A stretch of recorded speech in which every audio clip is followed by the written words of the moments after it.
بلہ چھین لیا گیا تھا.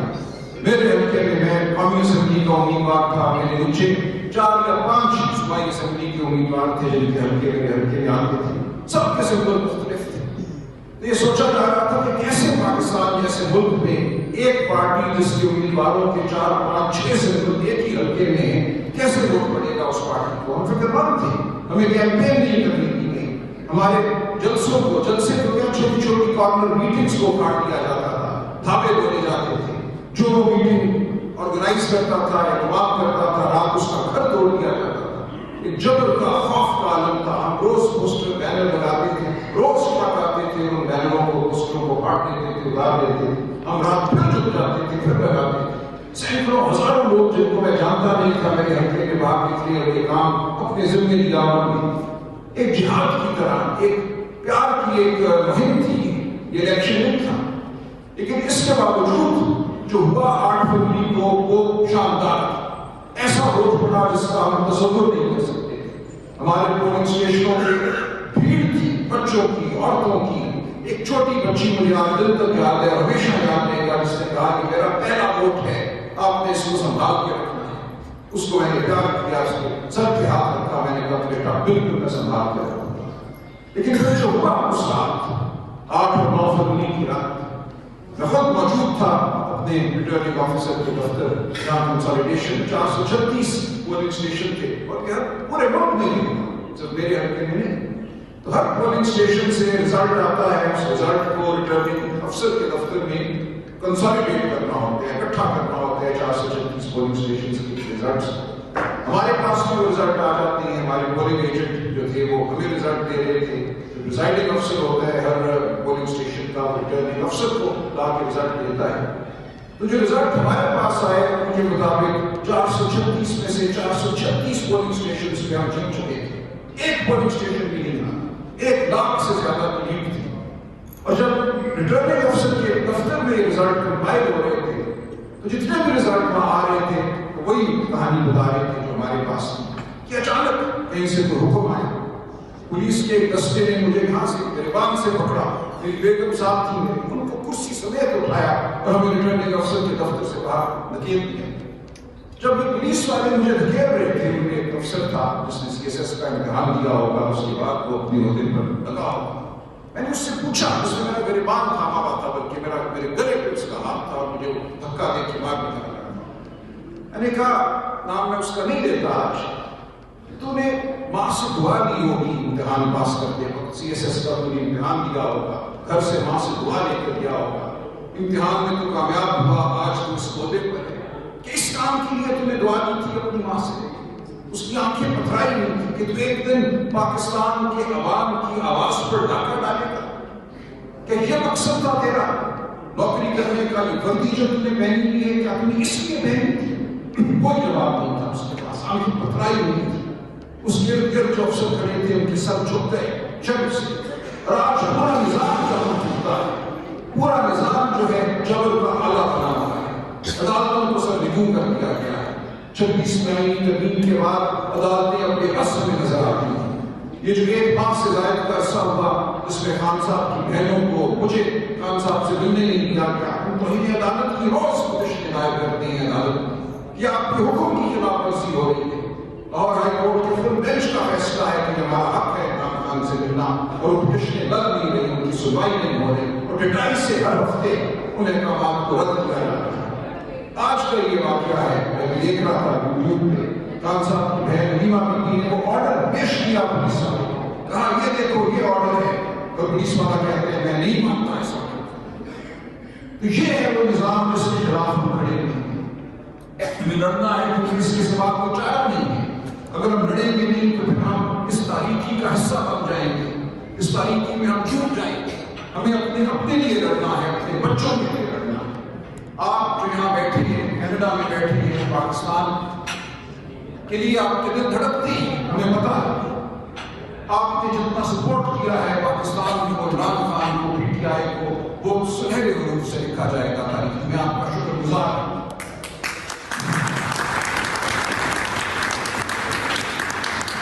لیکن یہ جنگ کبھی ختم نہیں ہے. ابھی یہ جنگ جاری ہے. یہ جنگ شاید طویل ہوگی لیکن ابھی ہمت نہیں ہاری.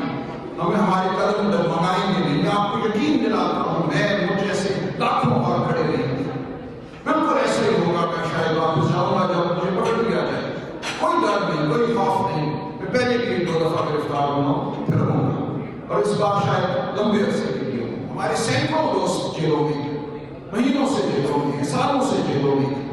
کوٹلہ جیل میں شاہ محمود قریشی، 74 سالہ doctor Yasmin Rashid cancer survivor, ان کے ساتھ اعجاز چودھری صاحب، سینیٹر اعجاز چودھری، عمر سرفراز چیمہ اور دیگر سینکڑوں، عمران خان صاحب خود سب سے بڑھ کر، یہ سب لوگ جو تکلیف سے سہ رہے ہیں، جو مصیبتیں جھیل رہے ہیں، اسی لیے کہ پاکستان کے مستقبل کا تقاضا ہے، پاکستان کے حال کا تقاضا ہے۔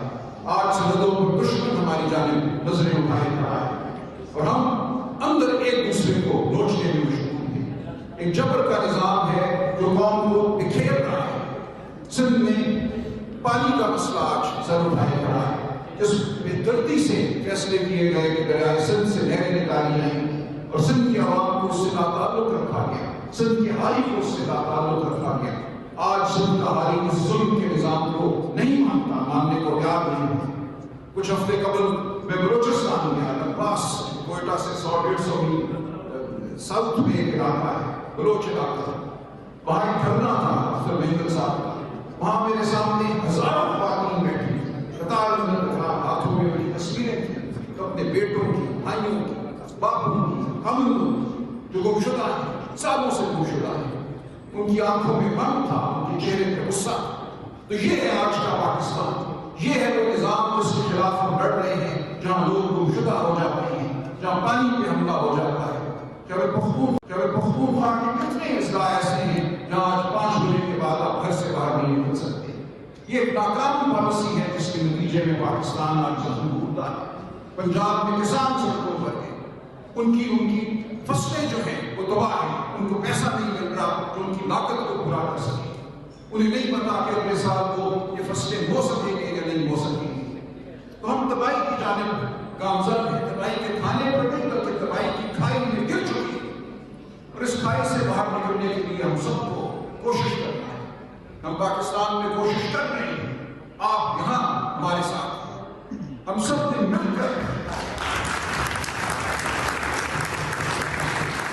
عمران کی رہائی تک جدوجہد جاری رہے گی، عمران کی رہائی تک جدوجہد جاری رہے گی، عمران کی رہائی تک جدوجہد جاری رہے گی، عمران کی رہائی تک جدوجہد جاری رہے گی، اس کے بعد پاکستان کی خوشحالی تک جدوجہد جاری رہے گی۔ دیکھیے اس وقت بھی 103 لوگ ہمارے ایسے ہیں جن کو 9 مئی کے بعد اٹھایا گیا اور فوجی عدالتوں کے سامنے پیش کر دیا گیا۔ اب فوجی عدالت کیا چیز ہے؟ یہ ہیومن رائٹس کے ہر نظریے کی مکمل طور پر مشہور ہے۔ لوگ شاید سمجھتے نہیں کہ فوجی عدالت کس چیز کا نام ہے۔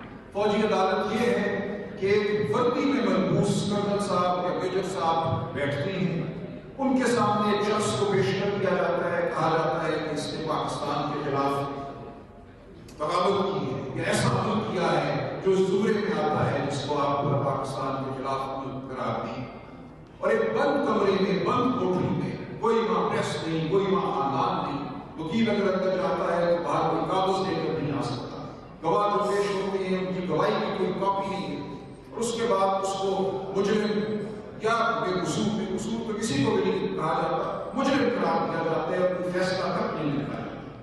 یہ دنیا کے ہر اصول کے خلاف ہے، اس کے خلاف کوئی اپیل نہیں ہے سوائے آرمی چیف کے پاس۔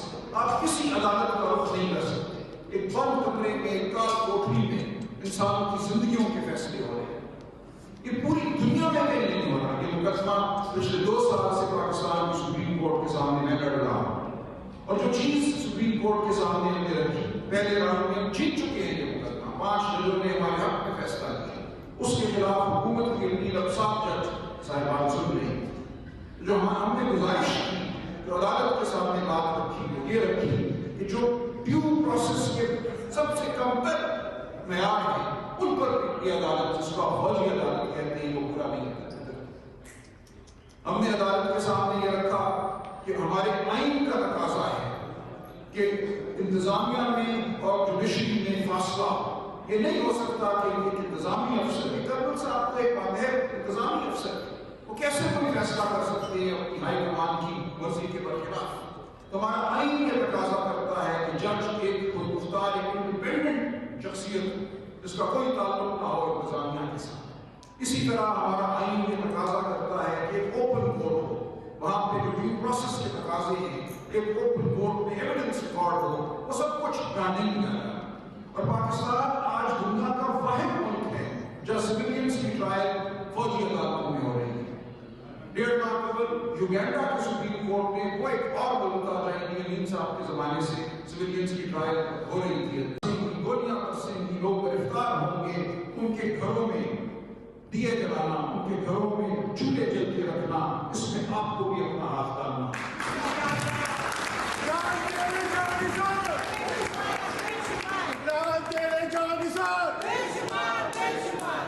نو مئی کے بعد بہت سے لوگ ہمارے گرفتار ہوئے, 26 نومبر کے بعد ہوئے. ایک صاحب, ایک دوست جو 10 ماہ جیل میں گزار کر آئے, میں ان کو ملنے گیا تو انہوں نے مجھے بتایا کہ 10 مئی کو جب انہیں گرفتار کیا گیا اس وقت کوئی چھوٹا سا پیزا پارلر چلاتے تھے لاہور کے علاقے میں پالٹا. نہ صرف ان کو گرفتار کیا, انہوں نے 10 مہینے جیل میں رکھا, بلکہ اس چھوٹے سے پیزا پارلر میں جو ایک اوون تھا جس پہ پیزا بنتا تھا, جا کے بندوقوں کے بٹ مار کے وہ اوون تک توڑ دیا, کرسیاں توڑ دی, برتن توڑ دی. تو وہ نوجوان مجھ سے مخاطب تھا, پوچھتا تھا میں کیا کروں, میرا ایک ذریعہ معاش تھا, میں نے صرف مجھ سے آزادی نہیں چھینی, مجھ سے میرا ذریعہ معاش نہیں چھینی. ظلم یہ ہے جمہوریت کی وہ حق جس کے خلاف ہم لڑ رہے ہیں. تو میں ان سب لوگوں کا ہاتھ پکڑنا ہے, ان کو ساتھ لے کر چلنا ہے, ان کی حفاظت کرنی ہے. تو میں آپ سے گزارش کروں گا کہ وقت آئے گا, آپ سے تقاضا کیا جائے گا, آپ یہ جائیں.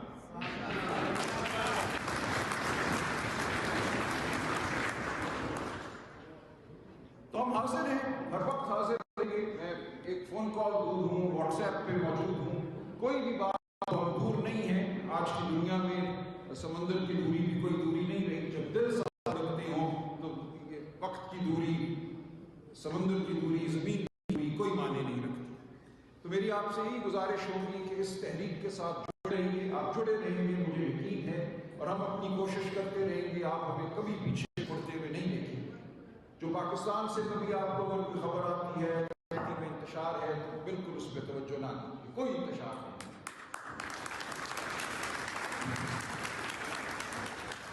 لوگ ہمیشہ گفتگو کرتے ہیں, جو آواز بلند کرتی ہیں, اس میں ترشی بھی آ جاتی ہے, لیکن وہ آواز دب جاتی ہے, وہ پیچھے رہ جاتی ہے, کیونکہ ہمارا مقصد بہرحال.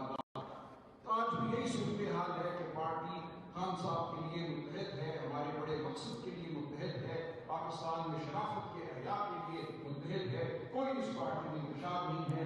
میں آج یہاں کھڑا ہوں, 2 دنوں میں میں انشاءاللہ سندھ میں ہوں گا, وہاں ہم نے ایک بڑے جلسے کا اہتمام کیا ہے. ہم وہاں ملیں گے, سندھی بھائیوں سے ملیں گے, پھر ہم کوئٹہ جائیں گے, ہم خیبر پختونخوا جائیں گے. پاکستان کے ہر چپے ہم جائیں گے اور پیار کا پیغام پہنچائیں گے, اخوت کا پیغام پہنچائیں گے.